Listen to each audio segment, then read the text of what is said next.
അപ്പോൾ സീനൻ girls high school നിങ്ങളുടെ ഊഴമാണ്. റെഡിയാണല്ലോ?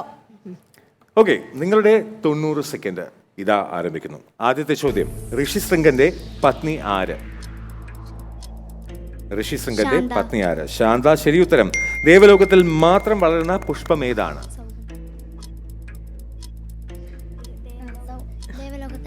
ആ, ദേവലോകത്തല്ലേ? സൗഗന്ധികം. സൗഗന്ധികം. ശരി ഉത്തരം. ദമയന്തിക്ക് എത്ര സഹോദരന്മാരുണ്ടായിരുന്നു? 3. ശരി ഉത്തരം.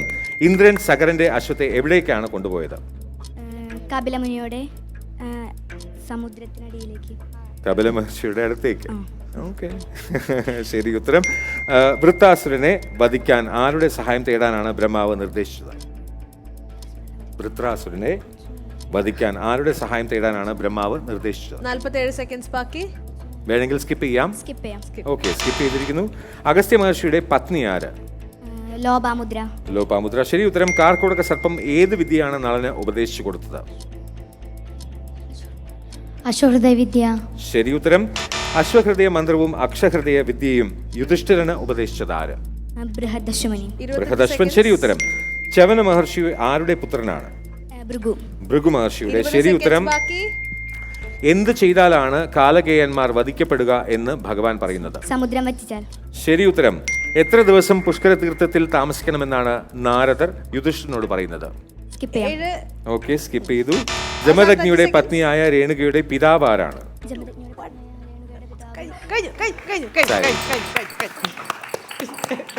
നിങ്ങൾ ഇവിടെ 12 ചോദ്യങ്ങളിൽ 3 ചോദ്യങ്ങളാണ് സ്കിപ്പ് ചെയ്തോ തെറ്റിക്കുകയോ ചെയ്തത്. അതിൽ വൃത്രാസുരനെ വധിക്കാൻ ആരുടെ സഹായം തേടാനാണ് ബ്രഹ്മാവ് നിർദ്ദേശിച്ചത്? അല്ല, ദധീചി മഹർഷി. ശരി ഉത്തരം. മൈക്ക് ബാക്കിയുണ്ടോ? ആരാ പറഞ്ഞേ? ഓക്കെ, അപ്പൊ രക്ഷപ്പെട്ടു. മൈക്ക് രക്ഷപ്പെട്ടു. ഓക്കെ, പിന്നെ അടുത്ത ചോദ്യം, എത്ര ദിവസം പുഷ്കര തീർത്ഥത്തിൽ താമസിക്കണമെന്നാണ് നാരദർ യുധിഷ്ഠിരനോട് പറയുന്നത്? 12. ശരി ഉത്തരം. ജമദഗ്നിയുടെ പത്നിയായ രേണുകയുടെ പിതാവ് ആരാണ്? നേരത്തെ പറയായിരുന്നു കേട്ടോ. കഷ്ടായി. Good performance. 9 ചോദ്യങ്ങൾക്ക് ഉത്തരം പറഞ്ഞ് നിങ്ങൾക്ക് 90 മാർക്ക് ലഭിച്ചിരിക്കുന്നു. അപ്പൊ ഏതായാലും വ്യാസവിദ്യാപീഠം കണ്ടല്ലോ, അവർക്ക് അവസാനത്തെ ചോദ്യത്തിന് ഉത്തരം അറിയായിരുന്നു. പക്ഷെ അതിന് മുൻപ് ഒരു ചോദ്യത്തിന് ഉത്തരം ആലോചിച്ച് സമയം പോയതുകൊണ്ടാണ് അവർക്ക് ഉത്തരം പറയാതെ പോയത്. അപ്പൊ ആ തെറ്റ് നിങ്ങൾ ആവർത്തിക്കാതിരിക്കാൻ ശ്രദ്ധിക്കണം. ഓക്കെ, നിങ്ങളുടെ 90 സെക്കൻഡ് ചോദ്യങ്ങൾ തുടങ്ങാൻ പോവുകയാണ്. നിങ്ങളുടെ 90 സെക്കൻഡ് ഇതാ ആരംഭിക്കുന്നു. സകരനും അംശുമാനും തമ്മിലുള്ള ബന്ധം എന്താണ്? പൗത്രനാണ്.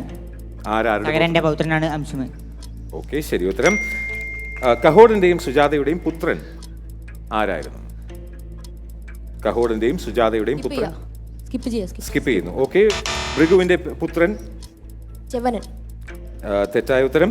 ഭീമരാജാവിന് സന്താന ഭാഗ്യം പ്രദാനം ചെയ്ത മഹർഷി ആരായിരുന്നു? ദമന മഹർഷി. ശരി ഉത്തരം.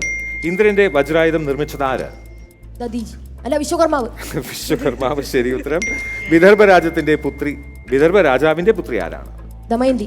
ദമയന്തി വിദർഭ രാജാവിന്റെ പുത്രി. തെറ്റുത്തരം. എവിടെ ചെന്ന് താമസിക്കാനാണ് നാഗരാജാവായ കാർക്കോടകൻ നളനെ ഉപദേശിക്കുന്നത്? അയോധ്യയിൽ, ഋതുപർണന്റെ രാജധാനിയിൽ. ശരി ഉത്തരം. നളൻ ഋതുപർണ രാജാവിന് ഒരു വിദ്യ ഉപദേശിച്ചു കൊടുക്കുന്നു. എന്താണ് ആ വിദ്യ? അശ്വഹൃദയ വിദ്യ. ശരി ഉത്തരം. നളൻ ദമയന്തിയുടെ അടുത്തേക്ക് ദൂതനായി അയച്ചത് ആരെയാണ്? ഹംസത്തെ. ശരി ഉത്തരം. 30 സെക്കൻഡ്സ് ബാക്കി. വിന്ധ്യപർവ്വത്തെ താഴ്ത്തിയതാര്? ദേവേന്ദ്രൻ. തെറ്റുത്തരം.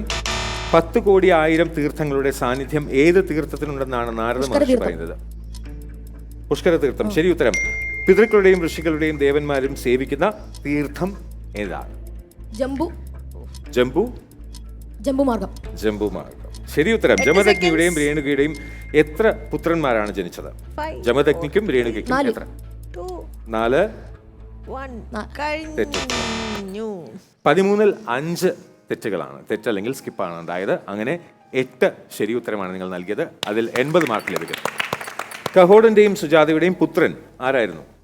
അഷ്ടവക്രൻ. ശരി ഉത്തരം. ഭൃഗുവിന്റെ പുത്രൻ അല്ല, ഋജീകൻ. ശരി ഉത്തരം. വിദർഭ രാജാവിന്റെ പുത്രി ആരാണ്? ലോപാമുദ്ര.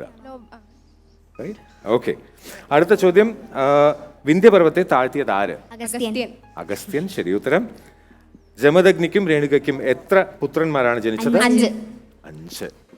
ചെറിയൊരു വ്യത്യാസത്തിലാണ് ആ ഒരു 10 മാർക്ക് പോയത്. അല്ലേ? ഓക്കെ, എല്ലാവരും എൻജോയ് ചെയ്തല്ലോ.